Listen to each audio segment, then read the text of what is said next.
राजौरी पुंछ का इलाका, राजौरी पुंछ के गरीब और कमज़ोर इलाके जहाँ स्वास्थ्य का इंफ्रास्ट्रक्चर ठीक नहीं, बिजली पानी की किल्लत है, और जो इलाका जब भी भारत और पाकिस्तान के बीच में युद्ध से हालात बनते हैं, हमने देखा उस इलाके की हालत क्या होती है। आतंकवाद की मार इस इलाके ने झेली और आतंकवादियों ने अल्पसंख्यक समुदाय के लोगों को यहाँ निशाना बनाया, गुजर बकरवाल कबीला के लोगों को निशाना बनाया। उस मार से अभी ये इलाका उभरा है।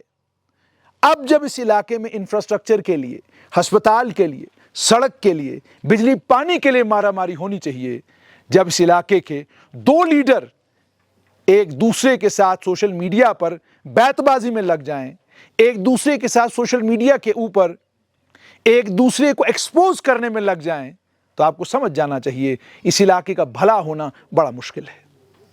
दो सियासी लीडर, दोनों ताकतवर लीडर, एक भारतीय जनता पार्टी में है और दूसरा नेशनल कॉन्फ्रेंस में है। दोनों मिलकर अगर राजौरी पुंछ की तस्वीर बदलना चाहें तो यकीन मानिए राजौरी पुंछ की तस्वीर मुकम्मल तौर पर तब्दील हो सकती है।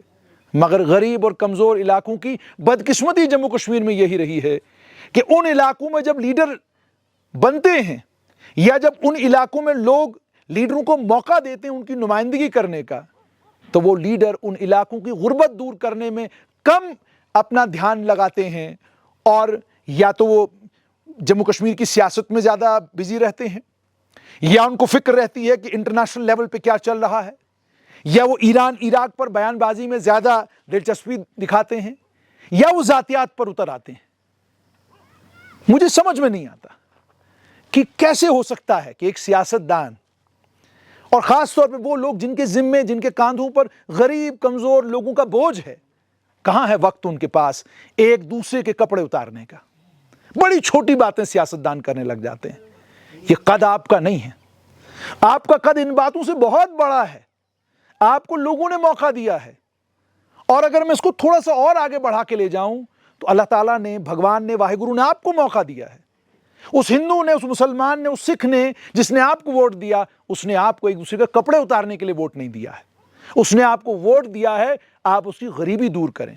उसने आपको वोट दिया है आप उसके बच्चे के लिए नौकरी का इंतजाम करें। उस बेचारे ने आपको वोट दिया है कि ज़लज़ले की वजह से जो उसका घर गिरा है आप उसका घर ठीक करें। उसने आपको वोट दिया है कि वो जो लोग वहां मारे गए, जिनके बारे में आज तक पता नहीं चला मौत की वजह क्या है, आप उनको वजह बताएं। उन्होंने वोट दिया है कि उनके घर में साफ पानी का नलका लगे। उन्होंने आपको वोट दिया है कि उनके घर में स्वच्छ भारत के तहत बनने वाला टॉयलेट लगे। उन्होंने आपको वोट दिया है कि उनको प्रधानमंत्री आवास योजना के तहत घर मिले। उन्होंने आपको वोट दिया है कि वो जो मुफ्त राशन की स्कीम चलती है वो मुफ्त राशन उनके घर आए। उन्होंने आपको वोट दिया है कि उनका बच्चा अगर ख्वाब देखता है आईएएस करने का, उनका बच्चा अगर ख्वाब देखता है डॉक्टर इंजीनियर बनने का, तो आप तालीम का इतना बेहतरीन निज़ाम पैदा करें कि आप वो उस निज़ाम का फ़ायदा लेकर अच्छी तालीम हासिल करके कौम के लिए, इन गरीब इलाकों के लिए रहमत का बाइस बने, इन गरीब इलाकों के लिए इतने बड़े एसेट बन जाएं कि इन इलाकों को इधर उधर देखने की ज़रूरत ना पड़े। लेकिन अफसोस इस बात का कि जब बुद्धल के दो बड़े लीडर एक ही घर के, एक ही खानवादे के, एक ही परिवार के, जब एक दूसरे पर निशाना साधते हैं तो तकलीफ होती है। तकलीफ इस बात पर होती है कि ये झगड़े घर के कमरे के अंदर दरवाजा बंद करके इन झगड़ों का निपटारा किया जाना चाहिए था। किसी को दिलचस्पी आपकी जातियात में नहीं है, लेकिन आपकी जाति, ये जो एक दूसरे के साथ रस्साकशी है, इसका मजा दुनिया ले रही है। सब मजा लेते हैं। जब आपका कोई कमेंट आता है, पढ़ने वाला मजे लेता है। तो जरूरत इस बात की है, और मैं ये सिर्फ बुद्धल की बात नहीं है, कई और इलाकों में यही हाल है।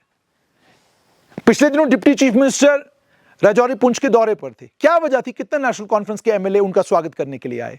एक प्रेस नोट निकाल कर कह दिया गया कि जनाब प्रोपेगेंडा है। कोई प्रोपेगेंडा नहीं है। मानिए इस बात को कि जो लीडरान वहां के, और फिर बाज़ाब्ता वो एक मैंने देखा वहां पर बताया गया कि जनाब ये तो इंडिपेंडेंट एमएलए है, ये तो इंडिपेंडेंट एमएलए है, ये हमारा एमएलए नहीं है, ये क्यों डिप्टी चीफ मिनिस्टर के साथ रहेगा।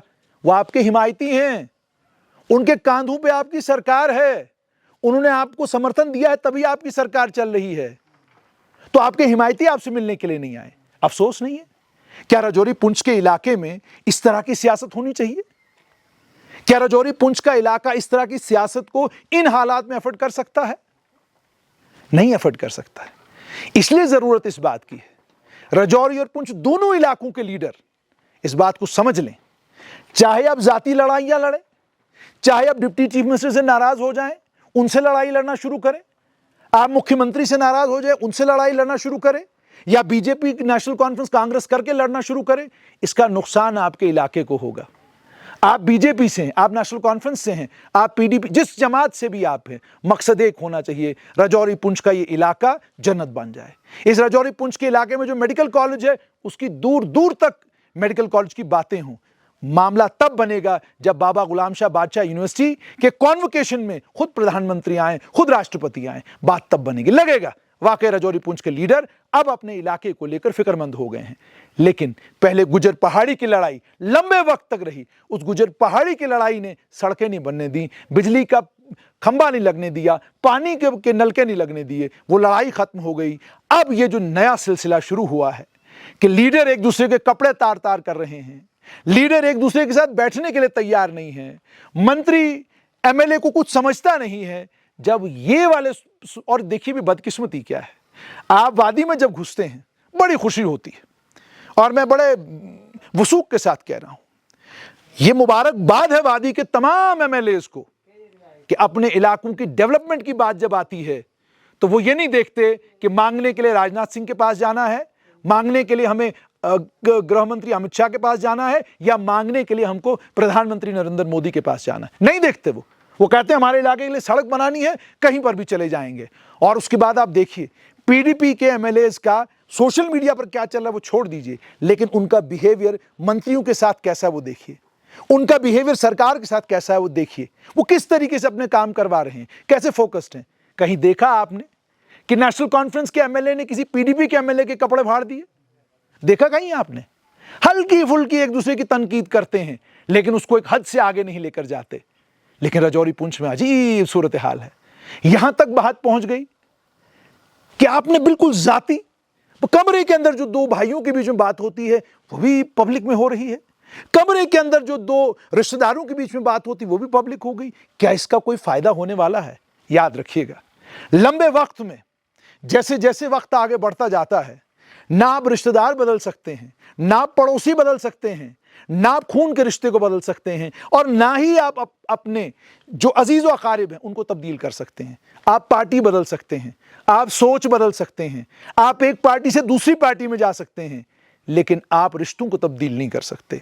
और एक रिश्ता जो आपके अपने घर वालों के साथ है वो तो है ही है, लेकिन एक सबसे बड़ा रिश्ता जो राजौरी पुंछ की जमीन के साथ तमाम राजौरी पुंछ के एमएलए का है, वो रिश्ता आपसे डिमांड करता है, मांग करता है, जाति झगड़े छोड़ दीजिए, एक दूसरे को पसंद नापसंद करना छोड़ दीजिए, और इस इलाके के साथ के लिए तनदेही से काम कीजिए, ताकि वो वक्त आए जब मैं राजौरी पुंछ कभी सहाफ़ी के तौर पर मुझे जाने का मौका दोबारा मिले तो मैं कहूँ क्या अस्पताल बना है, कमाल का अस्पताल है, क्या बाबा गुलाम शाह बादशाह यूनिवर्सिटी बनी है, क्या मुगल रोड की खूबसूरती है, क्या पुंछ के पुराने किले की खूबसूरती है, क्या बुद्धल के इलाके में आज विकास हुआ है। मैं कहूँ कि क्या बात है, कालाकोट का इलाका कितना खूबसूरत हुआ है, और मैं कह सकूँ कि सुंदरबनी और नौशेरा के लीडरों ने सुंदरबनी नौशेरा को जन्नत बना दिया। एक लीडर है राजौरी पुंछ में।